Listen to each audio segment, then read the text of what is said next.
Welcome to Psychic Holistic Spotlight. I'm Bill Hannon, and today we have Josie Way and Ken Demers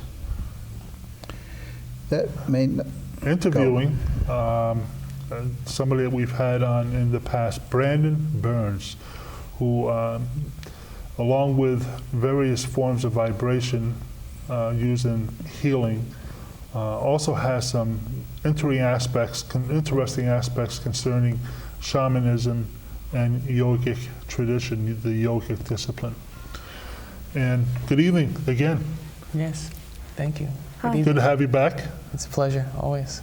Thank you. And one of the things that you had touched on last time was basically you have several disciplines that you've been able to incorporate in over the years, and basically to give you a good solid foundation where you've been able to come forth and tap into the vibrational world. But certainly, I like to really synthesize for me in my path. I've really found the synthesis of the yogic practice, which for me is a discipline, and the shamanic traditions, which for me is more like an art, is really a really deep and profound, like catalytic, integrative combination that I find is just, it's just what resonates deeply with me in my path. And it's the mediums through which, a lot of these learnings and a lot of the techniques that I use are derived from those traditions. Mm-hmm. And it's just a powerful combination. And I spoke last time a bit about integrating the dual aspects of our being, the masculine, the feminine, the consciousness, and the form. And for me, the yogic is more, it's a lot of the consciousness, the mind stuff, and then the shamanic is very embodied and creative and feminine.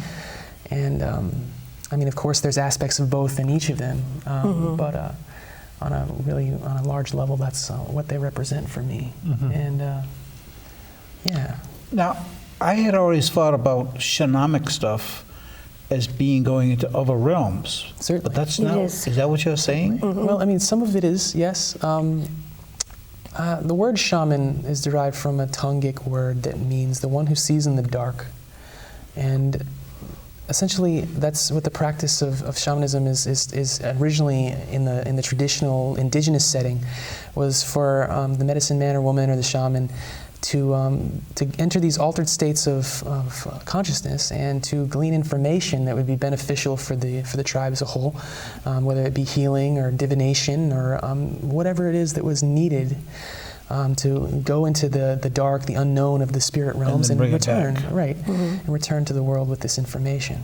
So, essentially, I'm utilizing that technique since I don't have to concern myself so much with the survival of my tribe. Yep. I'm using these techniques to channel evolutionary frequencies into the collective consciousness. And an example of this that everybody uses but they don't know they're using is Santa Claus. Right, sure. Santa Claus is the story of a shaman.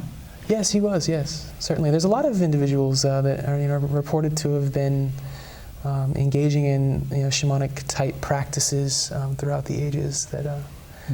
That's very interesting, certainly, and yogic as well. In many different cultures. They say a lot of times, a lot of people say that that time period between when Jesus was a baby in the Bible and when he became 33 years old all of a sudden, that he was studying in India yogic philosophies and practice. So there's a lot of. In fact, that's actually been... but he's also in Jewish monasteries. Right. He certainly was in Jewish monasteries, learning Kabbalah and other interesting practices that may have been left out. Actually, the Urantia book, which we talked about. Urantia. Book. We talked about that, the 2,300-page book. Right. I've not heard of it, but it sounds interesting. Well, one of the things they talk about was basically he was in Nazareth as basically having his own business at this point in time, all right, a young adult. And what happened was a Indian merchant came through with his son and hired on Joshua ben Joseph as his teacher, and they went up around the Mediterranean and into India, which is, again, nothing's really touched on in his young adult life in the Bible, but this is just an interesting... Right. Absolutely.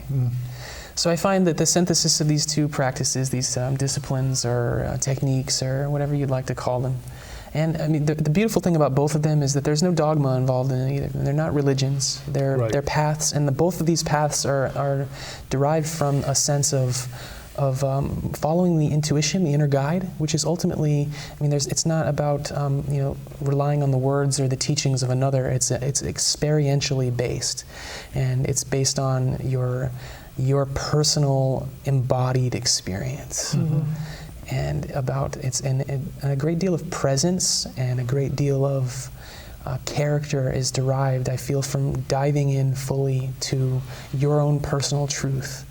And the creativity and and just essentially what we can offer the world when we tap into that instead of the socially derived ideas and concepts. I had the honor and privilege of sitting at one of your things that you do monthly at White Light Bookstore. Yes.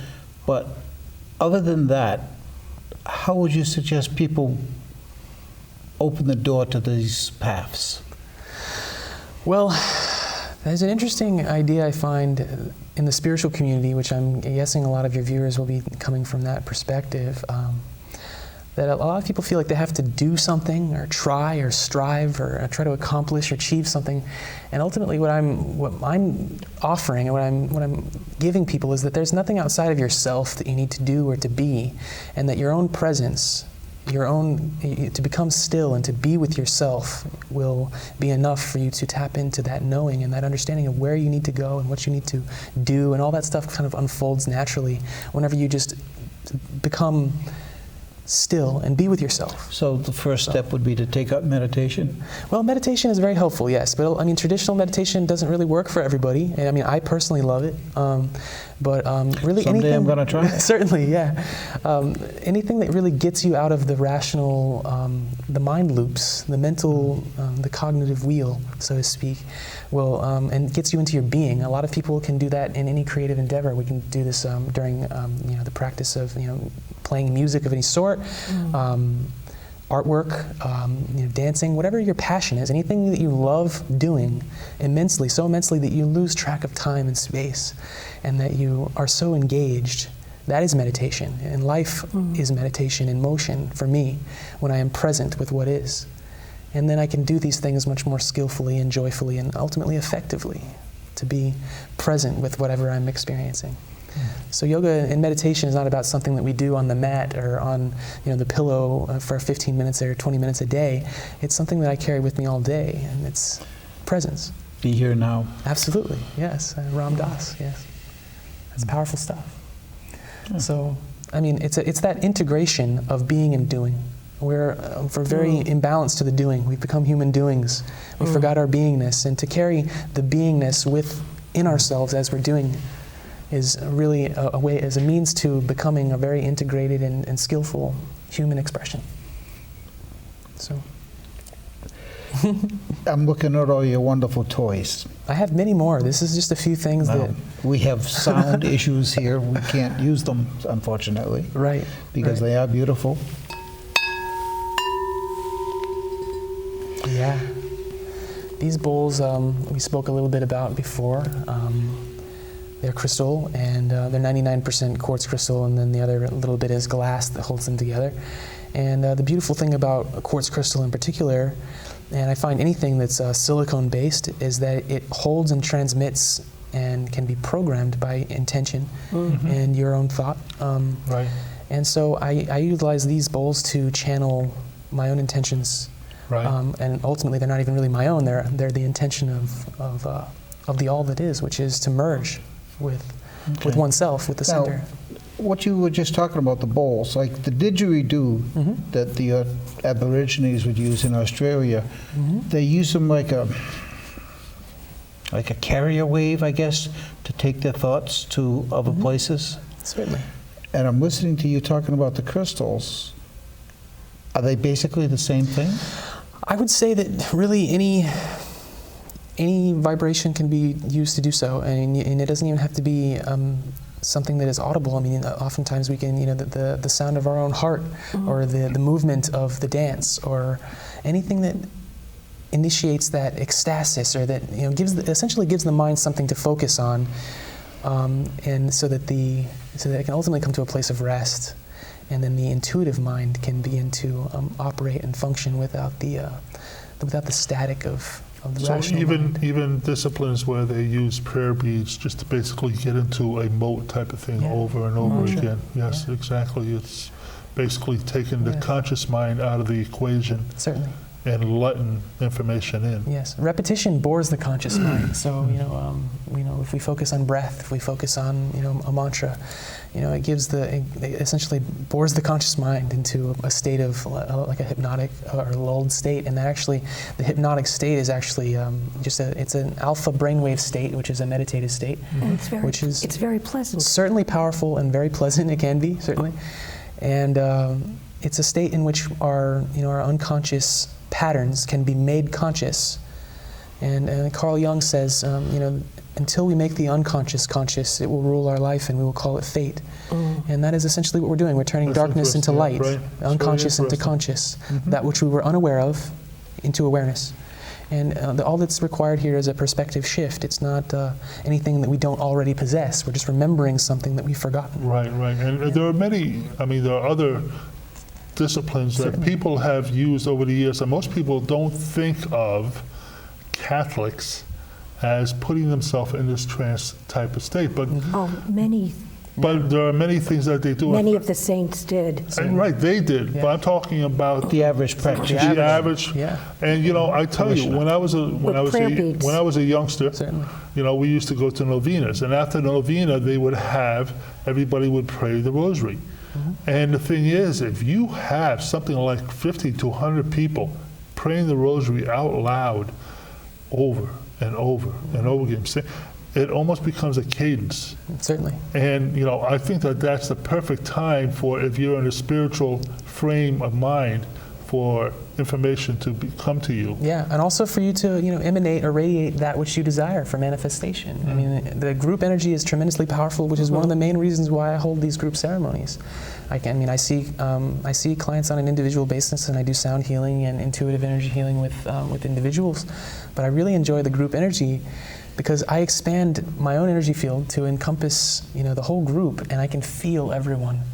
And everyone can feel me, and it's just this tangible experience of our unity, and it's this tangible experience of our collective power radiating throughout the cosmos with whatever intention is aligned with that purpose. Which ties into what they talk about with circles. Certainly, yes, I mean, absolutely. The circle is a powerful thing. Now, when you're doing Very. this, you're up here Yep. at whatever you want to call something like this, an Right. altar, Certainly. and you're doing your thing, and are you consciously connecting to each person, or are you just simultaneously connecting to everybody at once? Well, we have this phrase among my friends, showing up and getting out of the way, and that's essentially what I do. I show up, and I become very present, and I enter a very deep meditative state, and I essentially just allow my conscious mind to get out of the way, and I intuitively move with the guidance of my inner prompting. And as far as feeling other individuals, that occurs as it needs to, and a lot of it moves beyond rational, cognitive understanding and directly into feeling. A lot of it's not really something that I can put words around because it's described to me and it comes to me in the language of sensation in my body. Right. So I feel these things very deeply, It's an empathically. interpretation to us to. Right. If somebody had a particular need, you would go to that. Certainly. Like if I Because- enter your field and you're having some lower back pain, I may feel some sensation in my lower back, and I have a prompting to bring my rattle down to the lower back. And it happens very rapidly, so rapidly, in fact, that it's it's occurring outside of time and space, and and I'm not even really cognizant of it occurring every time. You Sometimes just do I it am. without thinking. Absolutely, and Except that's that exactly it's- it. Doing it without thinking, and it just happens to have results that validate, that Interesting function. coincidences. Right. Interesting. A lot of times they call them coincidence. I call them synchronicity. Yes. It's the fluttering of the veils of consensual reality to show us that it's responding to us. That other people and that life itself responds to our thoughts, to our intentions, and to our actions. I mean, that's a little bit more tangible. And to what we create. Certainly, yeah. We are creating constantly. That's all we do. As we speak, we create. As we think, we create. As we act, we create. And we are creators. And Right, that's right. I try to make people aware of that on a conscious level. certainly, yeah, that's I powerful. mean, you know, dealing with somebody who has issues, and then you say, "Wow, what do you think caused that?" So you created that scenario, and this is the downhill rolling of what you did, you know, so many years ago, or something like that. You can change that, just like you changed it back then. Well, that's a big part of what I'm offering here is empowerment through self-responsibility, through owning all of the facets of your being. Oftentimes people in the spiritual community, essentially, especially, they really want to own all the fluffy and the light and the rainbows and the love and the beauty. They don't want to own the shadow and the darkness and the sadness and the anger and the confusion. Yes. And all of these things are messengers. And The they have flip side of gifts. the coin. Yes, and That's all it they're is, equally just- valid and equally Absolutely. expressions of love. And Right. that's the thing that we forget. Love is all that is. It's the Underlying vibration. shadow and the darkness is the contrast that we need to see the love in everything. Yes, absolutely. Not only that, but I mean, I find that that essentially the only distortion that exists and arises comes from the darkness or the shadow whenever we deny it, when we oppress it, when we repress it. Otherwise, it's just information that wants to be acknowledged and expressed. For instance, you know, if my anger is coming and it's really just, it's misinterpreted or misplaced or repressed passion, ultimately, is what I found it to be. I mean, growing up as a youth, I was you know, very deeply entrenched in the underground music scene. A lot of anger, a lot of, you know, and I was angry because I was deeply passionate about the human race, about this planet, about the earth, and when I stopped oppressing that anger, it stopped expressing itself in a distorted manner where it was harmful to myself and others, and it came out in its purest form, which was the passion that it was intended to be. So I've noticed that if we move into our darkness consciously, it transmutes naturally in the light of love. If we give ourselves the love that the Creator within us wants to offer ourselves, then everything that we are flowers into what we, I think that's into our highest that's potential. a very nice analogy of how you can bring that shift by just opening your eyes and walking Yeah, into you it. don't have to do anything with your darkness. You don't have to react to it. You can have to just be be with it. aware. Just be with it. Awareness in itself is curative. Right. And awareness in itself, I mean, awareness is synonymous with the word, with love, with Right. universal love. Right. And it's also synonymous with acceptance. That the moment accepts everything exactly as it is perfectly. Right. You don't need the moment to accept your anger or your sadness or your, I mean, because you don't have to accept it because the moment has already done it for you. And it's that unconditional, inherent love that we are, that we can tap into, we can recognize, and we can embody. And then thus be transformed through it. We don't have to do the transformation occurs When people get to that, when we create space for it. when they create it, Yes. is there something that they should do at that point? Well, as far as doing is concerned, I've always felt that in this day and age we've become, you know, so wrapped up in, you know, in doing all the time to the detriment of being, and it's been quite an imbalance. But I feel like doing is powerful when it comes from an inspired place. If you're inspired to act, then act. If you're just doing out of should or out of like you think you need to, or just, you know, you have to put effort or struggle into a situation in order to glean a result, I find that kind of doing is often it slows you down more than accelerates your process. So, I mean, I find that just being with what is enough. Making the connection to the heart. Right, just allowing what is present. I mean, I'm a tantric, which is the practice of surrender. A lot of people find that, think that tantric is all about sexuality, and while that's an element of it, just like yoga postures, asanas is just a very small part of what yoga is all about. Tantric is about surrender. It's about surrendering continuously to the moment and what it is offering you, the gift that the present moment is offering you, and whatever face that love takes in that moment, the beloved takes. And it's just that continual surrender to what is. And it's a process of being with. It's the feminine, it's the receptive, it's the open, and it's engaging, it's alive. There's nothing passive about this acceptance. It's a very deeply passionate embracing of life and what is. And it's a continual process. You make me feel very primitive. We are. It's okay. We're evolving. We're evolving. And this certainly is not the normal picture somebody would have of a yogic.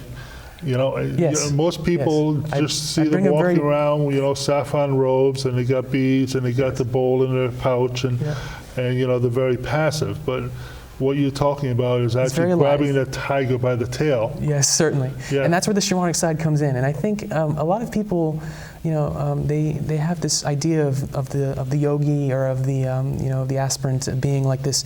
You have to find the solitude and the stillness and the silence. That's only half of the equation. That's all that I'm ever saying is that when we deviate from the center, when we go into extremes, when we move into, oh no, it's all about the stillness. Oh no, it's all about the wildness. Oh no, we got to do away with our ego. When we enter extremes, Right. such You as get an that, imbalance. then we enter an imbalance, right? And so I'm finding that fulcrum in the center, that integrative point.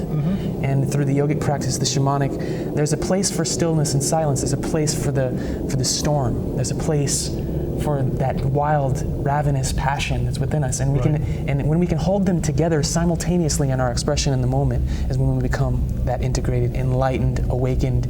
Insert label here. Ultimately, that complete human, that integrated human. So most of us have a lot of work to do.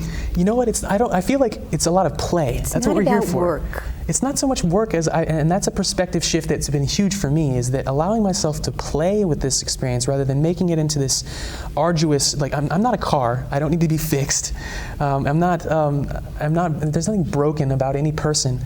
It's something that we're experiencing everything that we need in every moment. We're exactly where we're supposed to be. What And- Josie was just saying about play, I find play to be one of the best teachers. Absolutely. The children and my son, I have a 2.5-year-old son who is quite frankly the most powerful teacher that I've ever met and embodied in this life thus far for that very reason. The ability to be in joy, it takes away the seriousness and that separative, fearful struggle from life whenever we can just embrace the playful, joyful, spontaneous. Laughter kills suffering. I mean, as we know, it's a beautiful medicine in every way, and if we can see that from the yogic perspective, they call it the play of life is lila, and this is all we're doing here. We're playing. That's all we have to do for eternity, is just to come here and forget, so we can have the game of remembering. It's a game. Lessons and experiences. When we take it exactly, when we take it too seriously, that's when we get hurt. That's when it hurts. When we're in resistance, when we're not flowing with what is, when we've stepped out of the game and we take it very seriously, that's when it becomes painful, and that's when we start taking a different direction, which we have, and that forgetting is equally as valid as the remembering. What you've accomplished a bunch in the time you've been doing it. Where do you see yourself going with your path? The path unfolds as I walk it. So every step is, I'm open. I'm open to infinite possibility. I'm open to whatever the moment, whatever the beloved is offering me, I embrace it wholly and fully. So I have an intention and I have a direction, and that direction is integration. Integration for the purpose of being. Ultimately, my purpose is it's not a martyr thing of I have to help or fix or save. The physical integration of that Right. balance? Well, that's one way we can look at it: mental and physical, or the energy and consciousness, or the masculine and the feminine. We can look at it from any number of polarities: the good and the bad, or the light and the dark. To polarize those two, to become a whole and integrated human expression, and to stand in my power in such a way that it gives others permission to do the same. Unconditional love. Absolutely. Well, unconditional is kind of the ultimate condition, isn't it? But I don't know. Love needs no modifiers. It just is. It's all that is, and it's every face of the beloved, every experience, everything. It's all you. It's all a reflection of you, and it can lead you to a deeper understanding, and more specifically, not so much an understanding, but an experience of yourself. And if we know this, and if we walk with this understanding that everything that we're looking at, everything that we're experiencing is us, that we are inseparable from the whole, that you and that Josie and this fine gentleman over here, you guys are all reflections of myself. I'm sitting here in this room, Source, speaking with Source, sitting in Source, tapping on a bowl made of Source. It's just, we're all one, we're all waves of the endless ocean. You do the groups where you do. I'm not sure what you call that group. I hold shamanic sound healing ceremonies. I call them sometimes harmonic resonance Now, healings. do you see yourself moving into teaching? I do a lot of that too. I teach and learn I'm a teacher-student simultaneously. Right.